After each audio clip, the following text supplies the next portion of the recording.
Sekarang? Ya, ayo Cek, dibuka, silakan. Ya, jalan itu. Ya. Kan tadi Oke. udah jalan. Ya. Kita lanjutkan kembali polemik pada malam hari ini yang membahas tentang revisi Undang-Undang KPK. Perdebatan, polemik adalah hal yang biasa untuk mencari solusi. Itulah yang ingin kita dapatkan pada malam hari ini. Saya ke Bung Saur dulu. Kalau ini tetap dilanjutkan oleh DPR, apakah ada masukan-masukan? Saya kira sekarang ini kan publik yang tadinya sudah bekerja benar, tenang, tiba-tiba kan setelah, saya akan analisanya tahun lalu itu setelah teman-teman ini kemudian pernah belah dua, maaf Cepopong, kemudian juga proses penangkapan, kemudian awal tahun, kemudian kembali lagi berpotensi. Terjadi deadlock lagi. Nah, saya tadi mengikuti namanya GAP. Ternyata teman-teman mahasiswa juga udah mulai gelisah. Nah, coba bayangkan teman-teman DPR ini, kita gaji untuk supaya dia peka apa yang terjadi dalam masyarakat, tapi malah terjadi kontraproduktif. Nah, tadi kita bilang soal Dewan Pengawas, saya ketepatan sudah ada draftnya, tapi karena waktu kita, sebenarnya mereka ini juga sudah tidak punya konsep. Yang pasti begini, tidak semua memang tindak pidana korupsi di dunia ini universal extraordinary crime, kejahatan luar biasa. Tapi republik ini karena kita tersandera atas korupsi, kemudian mendefinisikan sama kejahatannya dengan yang tadi saya bilang itu, terorisme, dan narkoba. Kemudian narkoba. Nah, yang menarik begini, republik ini presidennya adalah dari PDIP. Enggak, ini tetapi yang menjadi pertanyaannya adalah yang menjadi motor kemudian menjadi polemik adalah malah teman-teman yang dari PDIP. Ini menjadi catatan yang serius. Bisa diselesaikan. Kenapa kami jadi motor? Loh, karena Anda sendiri mengaku adalah yang pertama menggagas. Enggak, itu dia. Buktinya, coba bayangkan Gerindra sendiri yang sama sekali. Pak Saur, kemudian Anda tidak tahu ada di yang kabinet. inisiator itu pemerintah. Sebentar dulu, Pak, nanti kan ini. Gerindra sekali, kemudian Demokrat, bahkan yang mereka itu tidak berpihak, bahkan tidak mau PKS. Tapi aneh, ada pemerintah malah yang partai yang mengaku adalah pendukungnya dan itu, tetapi malah ini yang ngotot. Nah, menurut saya, supaya rakyat aman, karena memang sumpah daripada teman-teman DPR ini, dia bersumpah untuk supaya dia setia kepada Undang-Undang Dasar dan memprioritaskan konstituen. Konstituen sudah mulai nih. Ya kan, nah, oleh karenanya menurut saya, apa urgensinya kemudian ini direvisi? Karena konsepnya juga, kemudian kita bilang, apa sudah pernah dilakukan? Iya kan, ternyata juga mereka juga, kalau mau pengadilan, loh sekarang ini kan belum ada problem. Tahan Pak Saur ya. Nah, ya, jadi proses legislasi itu bukan hanya baru dimulai, tapi tengah berlangsung di DPR. Dan kemudian adalah suatu fakta bahwa saat ini revisi Undang-Undang KPK sudah masuk prolegnas. Kewajiban kami DPR ya ikut membahas. Nah, selesai sudah ini, solusinya mudah. Presiden ya, kenapa kamu datangin itu Pak Yasona Lawli kemarin untuk bahas. Yang kemudian yang kedua ya, kita juga janganlah lihat dulu ini ya. Di setiap krisis pasti ada peluang. Yang jadilah orang yang berjiwa besar. Kenapa? Teman-teman KPK, teman-teman pegiat anti korupsi dibalik hadirlah. Pada saat ini juga belum terlambat. Begitu nanti paripurna tok kita revisi, ya silahkan banyak pembahasan dan lakukan penguatan. Sampaikan yang disampaikan oleh teman-teman di sini. Bang Saur juga bisa datang kok, ya. Kita undang mungkin sebagai tamu terhormat, sampaikan aspirasinya. Tapi juga kita juga punya keyakinan-keyakinan yang abang juga harus hormati itu.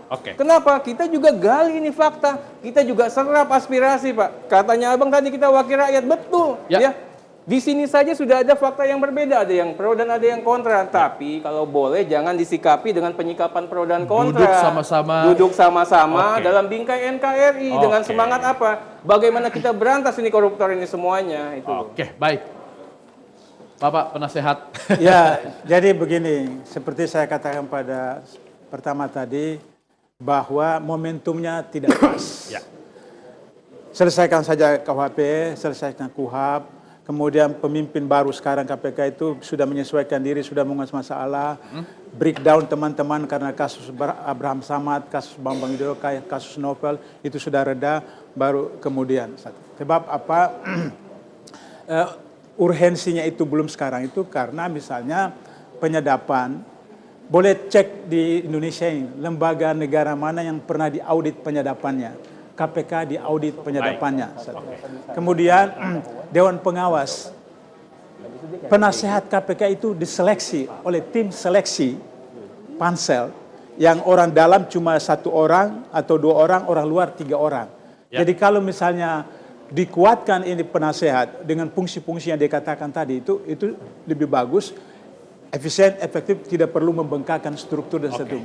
Begitu juga misalnya pengawasan internal. Saya sudah sarankan pengawasan internal itu statusnya sekarang direktorat, dinaikkan menjadi deputi, sehingga ketika dia melakukan tindakan pengawasan tidak perlu menunggu Artinya tetap memo. ada bagian-bagian yang perlu diperkuat dalam Ya, KPK. diperbaiki, diperkuat. Baik, Pak. Tapi momentumnya bukan sekarang, Iya. nanti.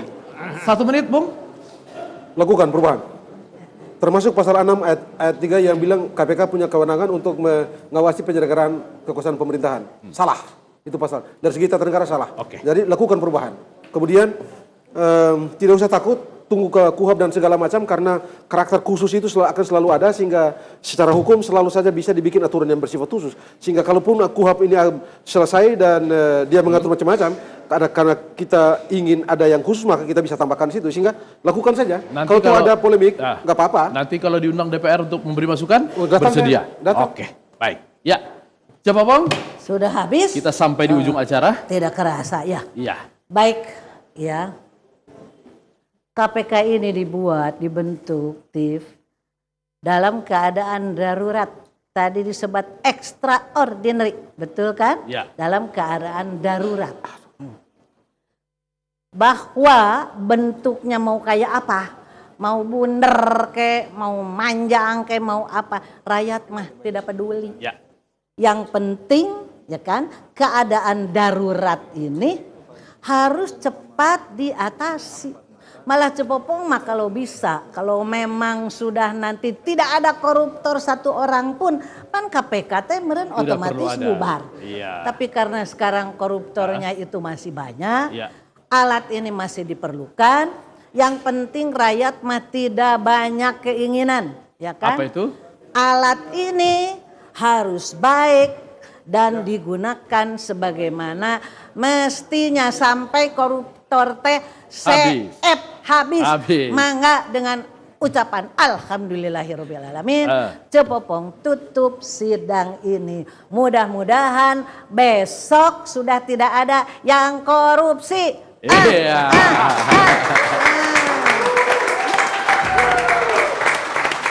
Ya, kita sampai di penghujung acara.